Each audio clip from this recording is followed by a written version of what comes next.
company. We are funding this project with Fairtrade India on sustainable cotton and textiles. Many of you are participating to the success of this project. This is only one of the many projects we are funding in India, either from the European Union or from our European Union member states and European Union financial institutions. So I think I will take a bit of time this morning to explain to you and start by explaining, I think a lot of you are very curious because many of you are exporting to the European Union, but to explain to you what is the exact status of the relations between the European Union and this big country which is India. So, we are at very interesting times globally. Where the EU has decided already last year, I mean it was a joint decision between the Prime Minister of India, Mr. Modi, and the President of the European Commission and the President of the European Council to strengthen the ties with India. So you may have seen that in February in New Delhi we had the unprecedented visit of the entire European Commission College. It's quite unique because the only foreign country where this group has been was Ukraine before, so they have never been outside of Europe. So it was a big sign, and especially it was coming at a moment where you have uncertainties in the world, you have politically on peace and security, and also on global trade. We have seen that right after February, what is happening globally.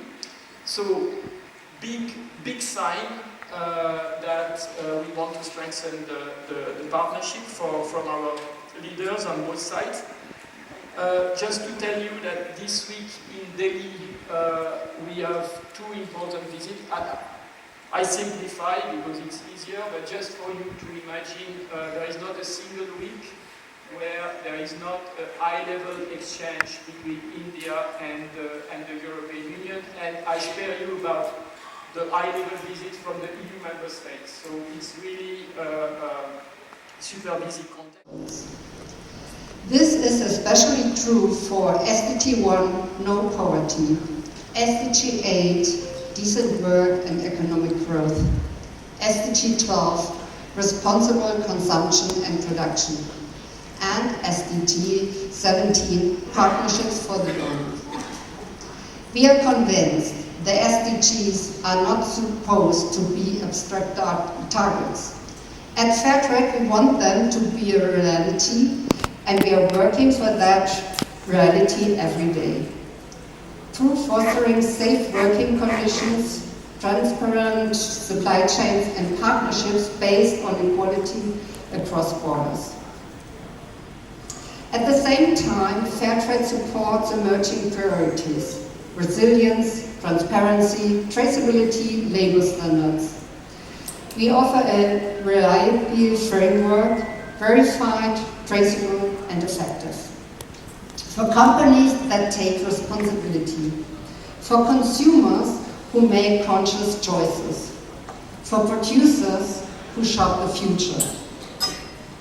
Why is this so crucial right now? Because environmental, social, and governance reporting is becoming mandatory.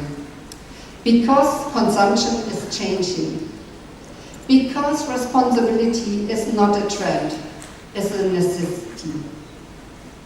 Fairtrade is ready with clear standards, local impact, and a shared vision. Our current focus areas show how this vision becomes reality. Climate change. We support the adaptation of farming methods, promote climate resilient crops, and enable access to sustainable technologies. This strengthens supply chains, even under extreme conditions.